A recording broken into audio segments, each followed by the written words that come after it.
Hey guys, I'm here and I'm queer, and I think it's time for another real talk.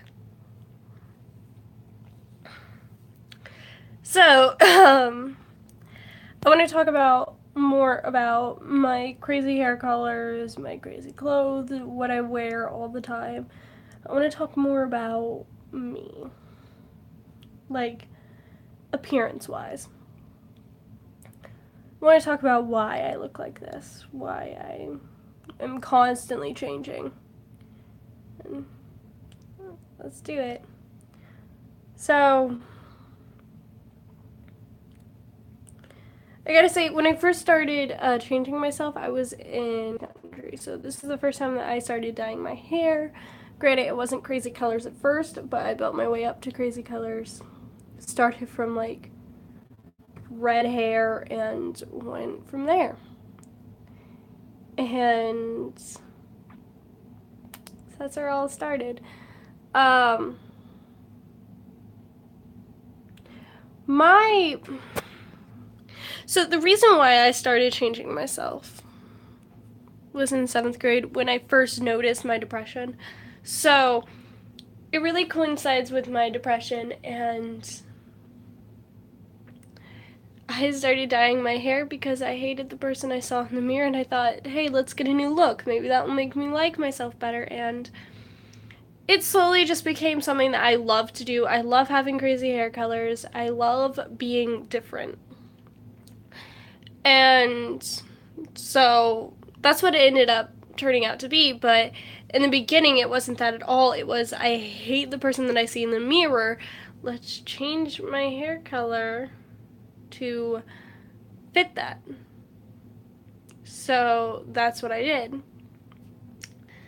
And I've been doing it for about 3 years now, just changing my hair color over and over again from freaking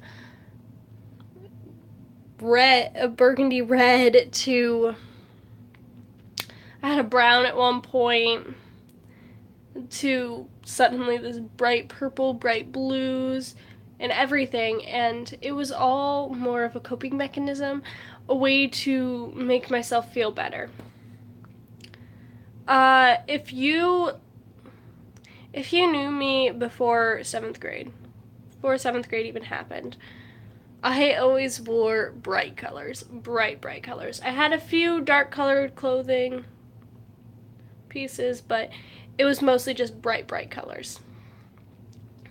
And that's just what I wore all the time. And now look at me. Yeah. Um, I started wearing dark colors because I don't know. It's weird. I felt like drawn to them in a weird way. It was like, hey, I'm feeling really bad about myself. Let's change up what the colors I wear, the color scheme. So I started wearing dark colors, and I still wear dark colors.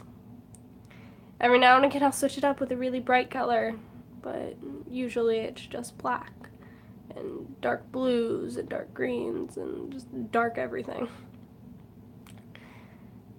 And I still hate myself. That's so it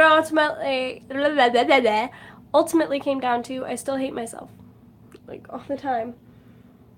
I'm just in a constant state of I hate myself. And no one has really ever been able to get through to me on why I shouldn't hate myself. Even to this day, no one can do that. I just do. I think I'm ugly. I'm a piece of shit. I call myself a bitch all the time because coping with the fact that I'm a horrible person. No, trying to cope with the fact that I hate myself is hard. So instead, I just insult myself all the time. I don't insult other people. Sorry, my hair is doing a thing. I don't insult other people. I just insult myself, like, constantly. And it's a bad thing to do. I shouldn't be doing that, but I am. And I wear skirts a lot and dresses, and there is a reason for that. every now and again I'll feel so bad about myself that I just put on like a dress or a skirt or something and I'm like, oh my god, I'm pretty suddenly. And then I'll just ultimately get, sorry, my hair parted weird. I'm just now noticing this. Why am I just now noticing this? No one knows. This is annoying me. I don't know what my hair is doing today. Whatever it's doing is not a good thing to be doing, so it needs to stop, but whatever.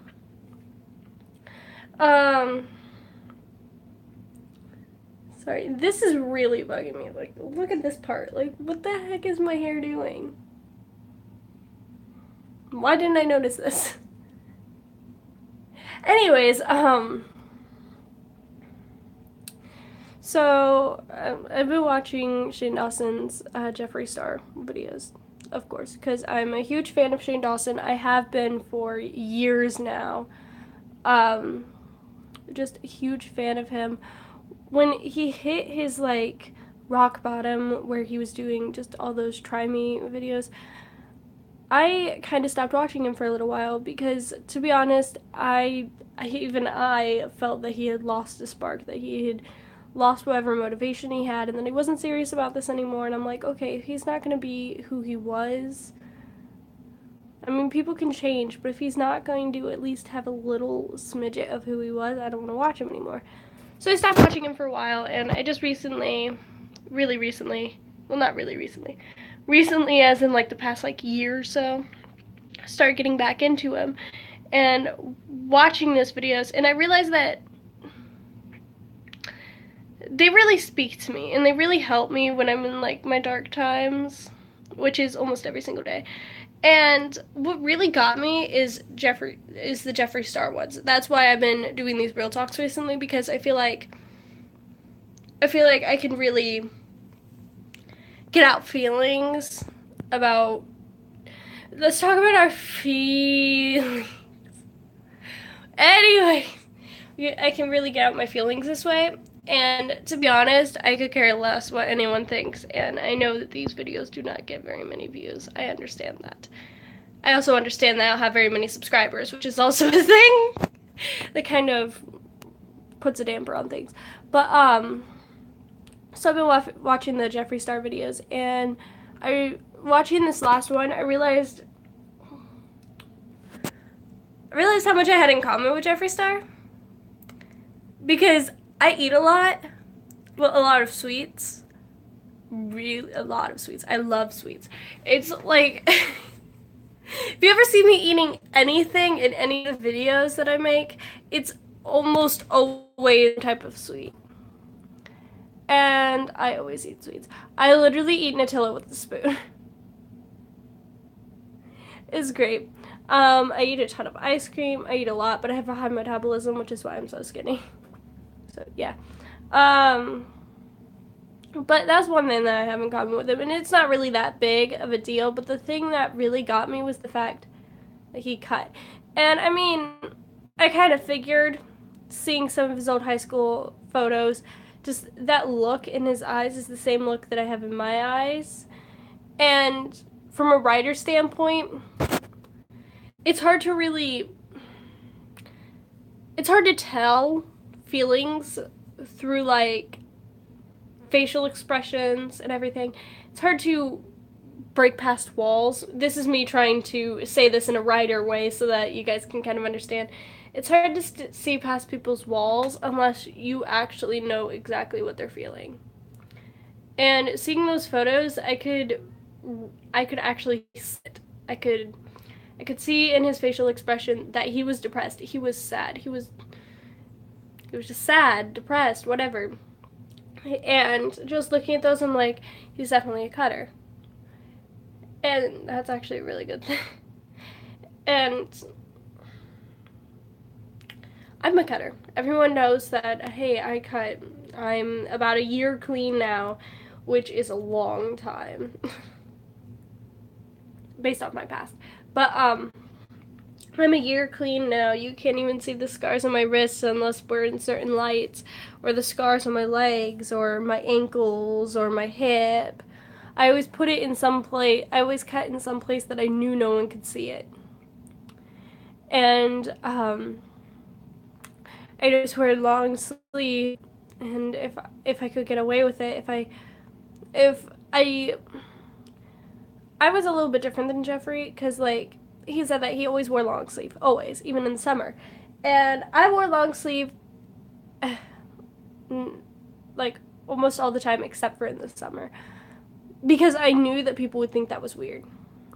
So instead, I just started cutting different places, which is why there are scars on my ankles and upper thighs, hips, stuff like that, because I changed the spots that I cut in based on the season. And I gotta say, what really pushed me through it was the fact that I had to leave my animals. If I'm honest, it's because I had to leave my animals. I left my animals for a week to go to the mental hospital after I tried to commit suicide. And that whole week literally felt like years to me. And I know I met a lot of very nice people in the mental hospital that I wouldn't trade for anything. Some of them I'm still in contact with, and they are literally my best friends ever. I love them all so much. We might not like share some words very often because we're all rather busy. One of my main friends from the mental hospital, she just recently turned 18, so she's an adult now, so she doesn't have time to talk. But yeah, we like each other's posts, and every now and again I'll share something really nice and I'll tag him and I'll be like, love you, and all that. And when you go to the mental hospital, a lot of people think, oh god, it's gonna be just like it is in the movies, but it's not at all. It's literally like going to school, except you're living there. And you have a lot more restrictions. But yeah, that's basically what it was like. Even the food was like that. Yeah. But the people there, all of us, we were there for each other all the time. I don't think there was a second that I even thought, oh hey, I cannot talk to these. Well, actually, when I first came out and I met all of them, I was like, oh god, I can't talk to any of these people. And they automatically opened up to me, like all of them. They were like, oh hey, yeah, you're the new girl, and you guys all this stuff. And they're like, yeah, I know it's scary and everything. And I'm like, well, that's great. At least I made some people that I can consider friends, I guess. And that whole week that I spent there, I just got really, really close to them. Like, that whole week was more like knowing them for over a year for me. So, yeah, they really helped me through. Sorry, I have something on my lip. Anyways, they really helped me through that time, and it's like trying to find something that will push you through and keep you from cutting. That is literally the hardest thing ever. For me, it was my animals and my now girlfriend. After I met her, my animals weren't nearly enough. They were almost there, but not quite enough for me, and that was not my intent at all. I saw her, I'm like, oh hey, she'd be a great friend. We like the same animes, because she always wore like Death Note shirts and Black Butler shirts, and I was in love with that. Like at first I wasn't even thinking, oh hey, let's go out on a date. Oh hey, I'm in love with you. It literally took me a couple months for me to realize, hey, I haven't said a word to this person yet. I am like head over heels right now. Because I have this thing where I just sit back in the background and I watch people. And her, she was so beautiful, and you could tell that she had some insecurities too. And after I actually had my friend tell her that that I really liked her and that I wanted to go out on a date sometime, and she told me that she wasn't single um, and all that, I kind of just, at first I was like, okay, well, I need to get over her because there's no way that she's going to be with me. And then I realized, you know what? If I really like this girl that I spent like a couple months watching, really creepy, I know, but a couple months watching, then I'm going to have to get over myself and start making myself look good for her. I need to stop cutting for her. This girl that I know nothing about, that I want to get to know, I'm going to do this all for her so that when we eventually get together, I can tell her that she helped me through the worst times of my life, and I can make her so happy because I'm over that part of my life. And that's what I thought it was going to be like. Like, as soon as we got together, I'd be perfectly fine. Like, nothing was wrong. And just last night, I had a mental breakdown and I tried to break up with her because I don't feel like I'm good enough for her. I just don't feel like I'm good enough. And that's something that I can really, I'm pretty sure I can relate to a lot of people on that. Um, but I have never felt so unworthy of someone before. Never. And I didn't know her, but I knew that I wanted to get to know her. And I also know that she deserves someone better than me, but she chose me. Someone who is a complete wreck all the time. She chose me. This. And every day she reminds me that I'm beautiful and that I actually do deserve her.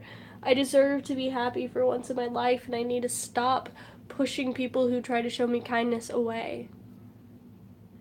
And I have to say, even if we don't last like forever like I want us to, I will say very proudly right now that she is my first love. She's the first person that I've ever felt anything close to love for. And I wouldn't trade her for anything. Especially with all I've been through and how nice she treats me and how understanding she is and how even though I push her away, she pushes back harder. Like when I push her away, she pushes back at me harder, pushing my barriers away and not letting me push her away. And that's something that no one has ever been able to do before. All my exes, when I push them away, they'd be like, okay, fine, I'm done dealing with you. But her, she's a freaking fighter. She's like, I'm not giving up this easily. And I have to say that that's probably one of the reasons why I'm so, at least semi-mentally stable now. Every now and again, I'll have my moments where I just break down just completely, and then I rebuild myself back up, and she helps me. She's like my life support. Half the time, I don't think I could ever live without her. The other half of the time, she kind of annoys me. But that's but that's what people are supposed to do. People that you're in love with. They annoy you sometimes, but you know that even if you got rid of them, you'd miss them annoying you. You'd miss them so bad. And she's the only reason that I haven't gotten here. Well, not the only reason, but most of the reason. And I gotta say, reinventing yourself is healthy sometimes. Sometimes. Not all the time. But reinventing yourself like I have, I gotta say, when I did it, it wasn't healthy at first, and now I realized that reinventing myself actually made me a lot stronger. I was able to deal with things a lot better. And I'm happy for that. So, anyways, guys, thank you guys so much for watching. I hope you guys enjoyed this real talk. And I'll see you guys in the next one, or I'm also thinking about covering a few songs. So I'll see you guys in the next one, or in a song cover, or whatever I do next. Anyways, guys, peace out. Bye! Oh, wait, real quick. I am going to be re-dyeing my hair this weekend. It is going to be a blue and silver. So look forward to that. Peace out, guys. Bye!